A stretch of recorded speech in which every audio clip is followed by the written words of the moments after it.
mana awalnya dikira ini adalah percobaan bunuh diri atau bunuh diri, tapi ternyata setelah polisi menemukan sejumlah kejanggalan, ternyata ini adalah pembunuhan pemirsa. Seorang pedagang buah-buahan di Ciamis, Jawa Barat dilaporkan bunuh diri di kios tempatnya berjualan. Setelah dilakukan penyelidikan oleh pihak kepolisian, ternyata wanita muda itu dibunuh oleh selingkuhan korban yang juga turut mengantarkan korban ini ke rumah sakit. David Darmawan, pria yang ditangkap Satreskrim Polres Ciamis. David asal Riau ini diduga telah menghabisi nyawa Dede Herlina, warga Banjar, Jawa Barat dengan cara menjerat lehernya dengan tali. Penangkapan berawal ketika David mengaku menemukan Dede Herlina yang sekarat akibat gantung diri di kios buahnya. Bahkan pelaku yang melaporkan kejadian itu juga turut mengantarkan korban ke rumah sakit. Polisi menemukan kejanggalan dalam peristiwa itu hingga akhirnya menangkap pelaku. Dan belakangan diketahui David ini ternyata merupakan selingkuhan dari korban. Oke, apa yang kemudian membuat pelaku ini tega ya menghabisi nyawa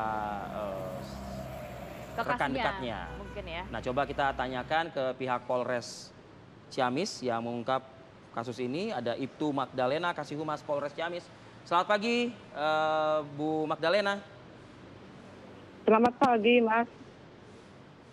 Ya, Ibu bisa dijelaskan, Bu, motif apa mungkin yang melatar belakangi pelaku tega menghabisi nyawa dan juga menghilangkan jejak dan bukti seakan-akan ini bunuh diri?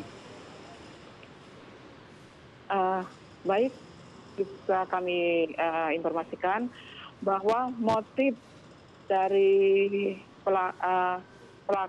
korban yaitu karena posisi korban itu masih bersuami, jadi dan tidak memberikan kejelasan hubungan. Jadi si pelaku kan menunggu kepastian hubungan ini mau dibawa kemana. Berhubung si korban masih bersuami, makanya korban tidak memberikan kepastian hubungan tersebut. Itu motifnya. Ya, kejanggalan apa yang ditemukan pihak kepolisian akhirnya pelaku yang sempat mengantar ke rumah sakit ini ditetapkan sebagai tersangka pembunuhan? Berdasarkan dari hasil olah TKP dan bukti petunjuk, kemudian kondisi korban juga ada lebam di tangan, kemudian ada bekas jeratan, akhirnya disimpulkan bahwa itu adalah pembunuhan dan bukan gantung diri. Kejadian penganiayaan yang dilakukan oleh pelaku tersangka ini terhadap korban dilakukan di rumah korban, Bu Magda? Betul, dilakukan di TKP, yaitu di rumah korban yang tempat untuk menjual buah-buahan. Pada saat kejadian suami dari korban ada di tempat? Suami korban tidak ada di tempat karena posisi korban adalah pisah ranjang, jadi posisi suaminya ada di luar kota.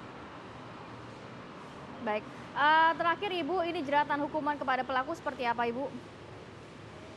Untuk jeratan hukum atau pasal yang disangkakan yaitu pasal 338 atau 351 dengan ancaman hukumannya untuk 338 KUHP pidana selama 15 tahun penjara dan untuk 351 KUHP pidana adalah 7 tahun.